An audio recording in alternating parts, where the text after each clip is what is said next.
আমি জয়নুদ্দিন ফারুক বাংলাদেশের মুক্তিযুদ্ধের একজন গর্বিত মুক্তিযোদ্ধা। স্বাধীনতার সেই রণাঙ্গনে আমি দেখেছিলাম এই মাটির মানুষ কতটা ত্যাগ স্বীকার করতে পারে প্রিয় বাংলাদেশের জন্য। আজ আবারও সেই মাটির টানে আমরা দাঁড়িয়েছি আরেকটি লড়াইয়ের ময়দানে, গণতন্ত্র মানুষের অধিকার করার জন্য।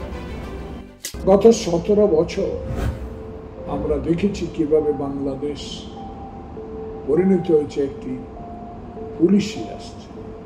ভিন্নমত মানেই গ্রেপ্তার, সত্য মানেই গ্রেপ্তার।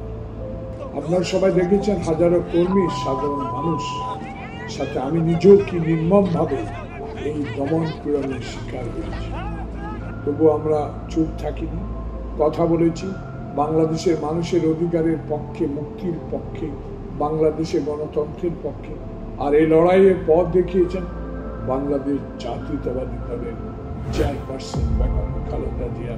নিজের জীবনের সর্বস্ব দিয়ে তিনি গণতন্ত্রের জন্য লড়াই করেছেন। শত অত্যাচারের পরও ফ্যাসিবাদের রক্তচক্ষুর সামনে কখনো মাথা নত না। গত 17 বছর এই জুলুম থেকে আমাদের মুক্তি দিয়েছে জুলাই আগস্ট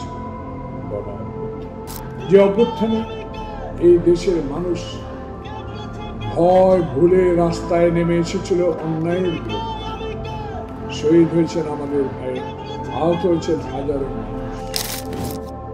এই শহীদের মধ্যে অনেকেই ছিলেন আমাদের বিএনপির নেতা কর্মী, সাধারণ সমর্থক, যারা নিজেদের জীবন দিয়ে প্রমাণ করেছেন বাংলাদেশের গণতন্ত্রের মাটিতে বিএনপির শিকড় কত গভীর।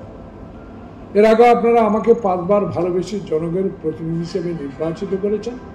আপনারা ভালোবাসা, আস্থা, বিশ্বাস আমার সবচেয়ে বড় শক্তি। আজ আমি আবারও সে অবস্থায় দ্বারস্থ হয়েছি। চলুন আমরা সবাই মিলে আবারও ধানের শীষে ভোট দিয়ে বাংলাদেশের গণতন্ত্রকে ফিরিয়ে আনি।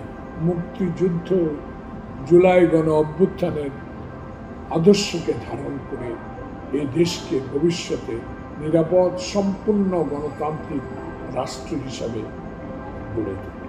আল্লাহ হাফেজ। বাংলাদেশ জিন্দাবাদ।